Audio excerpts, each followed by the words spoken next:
విజయవాడ సిటీలో ముఖ్యంగా Satyanarayanapuram police station పరిధి ఎలా ఉంటుందంటే ఒక పక్క రైల్వే స్టేషన్ అంటే డిఫరెంట్ ఏరియాస్ నుంచి వచ్చే వాళ్ళు ఉంటారు. కొంత ఈ గాంజా బ్యాచ్ ఉంటుందని ఒక రకమైన ఆలోచన.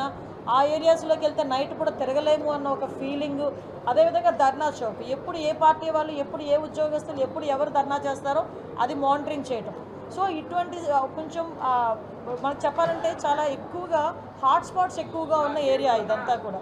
సో ఈ ఏరియాలోని మనం మానిటరింగ్ చేయటం కానీ మనకేంటంటే ఇన్విజిబుల్ పోలీసింగ్ చేయటం కూడా చాలా ఇంపార్టెంట్ అని చెప్పి సుమారుగా ఈ పరిధిలో దగ్గర 200 కెమెరాలు పెట్టారు ఈ పోలీస్ స్టేషన్ పరిధిలో. ఈ పోలీస్ స్టేషన్ చుట్టూ కూడా ఒక 10 కెమెరాలు పెట్టారు. రౌడీ షీటర్స్ కూడా వచ్చి ఎవ్రీ సండే వచ్చి సిగ్నేచర్ పెట్టాల్సిన రౌడీ షీటర్స్ కూడా వచ్చారా లేదా తెలియడానికి వాళ్ళకి ఫేస్ రికగ్నిషన్ పెట్టారు. అంటే టెక్నాలజీని మోస్ట్లీ అడాప్ట్ చేసుకొని నేరాల నియంత్రణకి కూడా ఇక్కడ మనం చేసే పరిస్థితి కూడా కనిపిస్తూ ఉంది. ఇక్కడ సుమారుగా 200 సీసీ కెమెరాస్.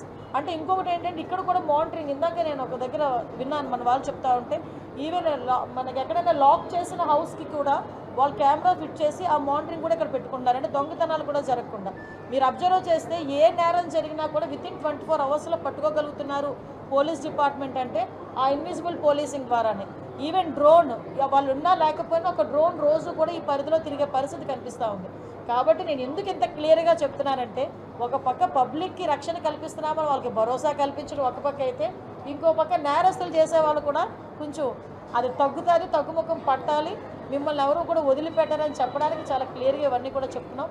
రాష్ట్రంలోనే మీరందరూ చూసారండి, రాష్ట్రం మొత్తం మీద సీసీ కెమెరాలు మేము 1,00,000 టార్గెట్ పెట్టుకున్నాం. 1,00,000 టార్గెట్కి దిశగా ముందుకెళ్తున్నాం. హార్డ్లీ ఇంకో 20-30% కనుక అది క్లియర్ అవుతుంది.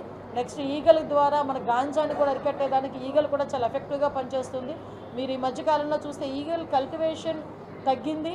మనకి ఒరిస్సా అటువైపు నుంచి వస్తుందంటే రీసెంట్గా ఒక చిన్న మీటింగ్ యాక్చువల్గా పోస్ట్పోన్ అయింది. మళ్ళీ రీసెంట్గా ఈ వీక్లో మన డీసీపీ గారు కూడా మీటింగ్ అటెండ్ అవుతారు. ఒరిస్సా అండ్ పోలీస్ అండ్ మన పోలీస్ కలిపి ఒక కోఆర్డినేషన్ మీటింగ్.